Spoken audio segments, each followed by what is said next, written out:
Do you need to know which wide receivers to start in week 12 to help you win in fantasy football? We're here to help you. We're going to tell you who you must start and must sit for Thanksgiving week.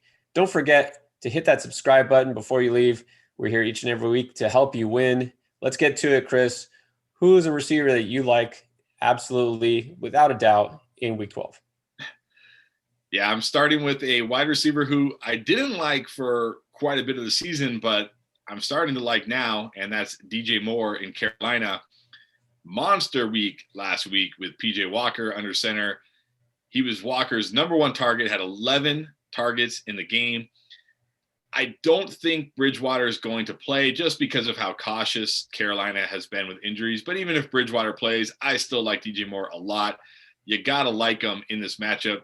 We just saw Minnesota make Andy Dalton and the Cowboys offense look good. So imagine what this offense would look like. You have to start considering DJ Moore as the top wide receiver in Carolina, again, like we all thought he would be at the beginning of the season.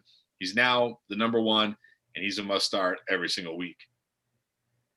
Yeah, it's crazy. It's hard to keep up with the Panthers receivers. They keep kind of fluctuating. It's like Robbie Anderson was the main guy. Then Curtis Samuel came out of nowhere and he was the lead. And now DJ Moore's back. I think the good news is against Minnesota, like you said, you could pretty much start all of them. Again, I know as a unit, the Vikings have been better lately. It's still a bottom 10 pass defense. All right, so I'm going to go with somebody who definitely a shaky situation there. Backup quarterback too, maybe. Starting quarter, I don't know. But whoever it is, it really doesn't matter with Allen Robinson. He's proven his whole career. He's quarterback proof. I don't know if he's ever really played with a good quarterback. But the good news is that regardless of who is playing, he has shown he has that high floor. Only twice this whole season has he had less than 5 receptions or 50 yards in a game. That's with a combo of Mitch Trubisky or Nick Foles. Nick Foles has been banged up. Not sure if he's going to go. Mitch Trubisky, is he healthy? Is he not? I don't know.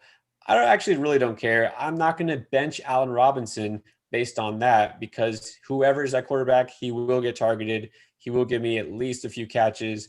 So I just can't pull the plug on him. I'm keeping it in my lineup. Yeah, I agree. Whether it's Mitch Trubisky, Nick Foles, it doesn't matter. They're going to target Allen Robinson over and over. And against a Green Bay offense that is rolling, you got to think this is going to be one of those games where Chicago is throwing the ball a lot just because they have to, not necessarily because they want to. So I agree. Love Allen Robinson this week. My next must start is one of your boys, and that's DeVante Parker. So whether it's Ryan Fitzpatrick or Tua, and I think it's going to be Tua. I think they're going to go back to Tua and give him the start. I like Parker a lot this week.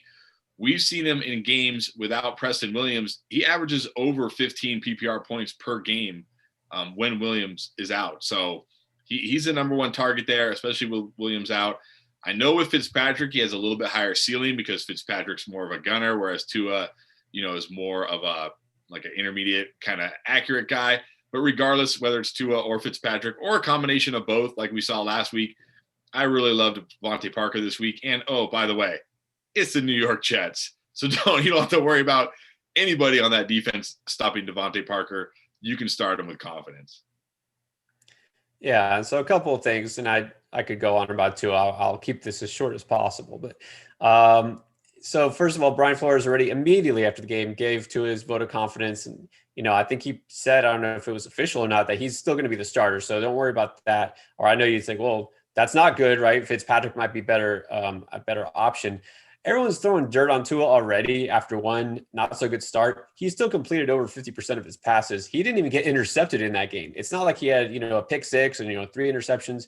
It's not like he was turning the ball over. It's, everyone's acting like he's just a disaster now. He just got sacked a few times and he wasn't moving the chains. All right. So you shouldn't worry if Tua is back at quarterback. He was really good the last 3 starts when he did win the game. So yeah, DeVante Parker's still the main guy. He's still going to get targeted a ton, and it's the Jets, so it doesn't matter.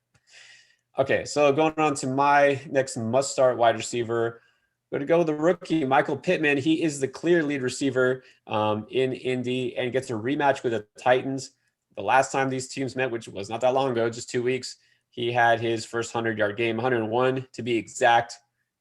Why would things change? Indy's rolling, right? That team looking like an actual legit contender. Phillip Rivers is actually getting better as the season goes on, which is not maybe what we expected from an aging quarterback. So you got to like Pittman. He's getting targeted a ton.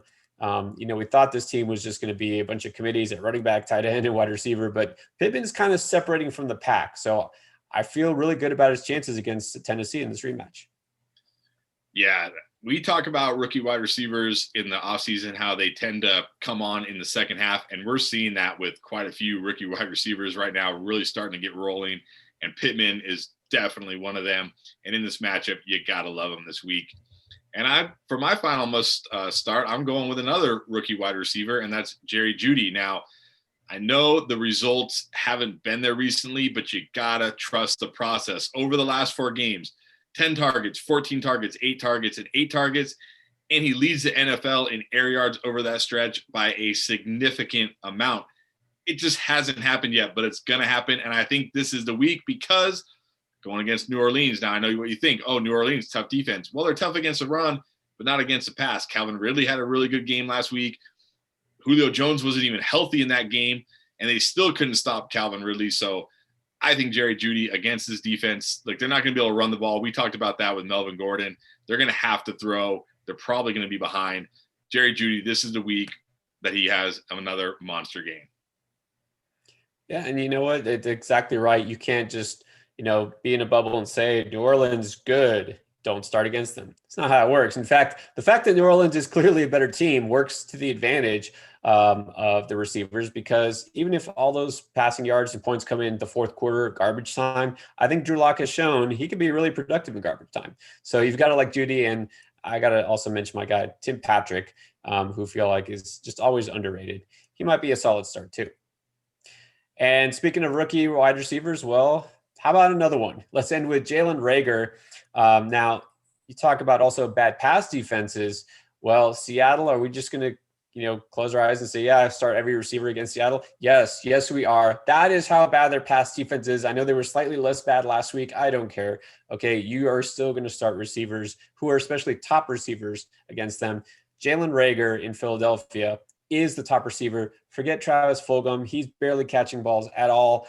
Even when he gets targeted these days, it's just not connecting. Okay, Raegor, over the past 3 weeks, he's averaging 6 targets a game. Okay, and he's gotten at least 3 receptions for the last 2 weeks. You think, well, that's not that great. But he actually went up against some tough defenses in Cleveland and the Giants. Yes, they actually are tough defenses these days. So against Seattle, I feel like you could finally see a Raegor breakout, kind of similar to what Pittman did a couple of weeks ago in Tennessee. Yep, another wide receiver, rookie wide receiver breaking out in the second half. I think Jalen Raegor, again, against Seattle, you got to roll him out. And I think he has a big rest of the season as well. Now, speaking of bust, let's go to our must-sits. Who's somebody you are off of in Week 12? Jarvis Landry. I'm done. I'm out on Jarvis Landry the rest of the season. Look, the matchup is great. It's Jacksonville. But he's had a lot of good matchups. The problem is the matchup with his quarterback is horrendous. Baker Mayfield is terrible. I was 100% wrong on Baker Mayfield. He is awful, right? So it's not that he has to go against the defense. He has to go against his own quarterback. And we know the Browns, they just want to run the ball over and over. In the 2 games since Nick Chubb has been back and healthy, he only has 7 total targets over that stretch. This is not enough to make him fantasy relevant. You can't start Jarvis Landry. I mean, at best, you're just hoping he somehow finds the end zone, which not likely considering Kareem Hunt's getting all the work around the goal line. Got to bench Jarvis Landry. Yeah, and it's tough. I mean, he's such a quality receiver. At first we were worried about the rib injury. Maybe he wasn't 100%. I don't think that's even an issue. I think it's just connecting with his quarterback. Like you said, I think a mistake has been just trusting this pass offense at all. My free agent pickups of Rashard Higgins are not looking so good right now. All right, my first must sit is going to be someone I know you've been off of lately, and I think we have to completely get off of DJ Chark until a change is made at quarterback. It's not happening this week. Who knows if it'll happen the rest of this year? Even when Gardner Minshew does come back, well, it's not like they were exactly on the same page. So DJ Chark is just boom or bust. Again, hasn't really done much for you the last couple of weeks. I know he had that big first game with Luton. I'm pretty sure that the defense wasn't expecting them to pass it deep. I caught them by surprise that first play. So Cleveland's defense has been really good. This is not a good matchup even. You just have to keep Chark on your bench. Yeah, like you said, Cleveland defense is legit. Look what they've been doing to quarterbacks recently. They even, did very well against Deshaun Watson a couple weeks ago. I'm out on this entire Jacksonville passing game. No way do I want to sit there and sweat that all Sunday morning watching the games. And then my final must sit. I mean, this one's really painful for me because I've talked about him a lot. I had him as a buy low target, as a trade target, and that's Tyler Boyd in Cincinnati. And it's nothing to do with Tyler Boyd or the matchup. It has everything to do with that unfortunate Joe Burrow injury. So now Joe Burrow done for the season. Oh, not expecting a lot from Tyler Boyd. I think he can still be okay rest of the season, but this week I don't want to take a chance.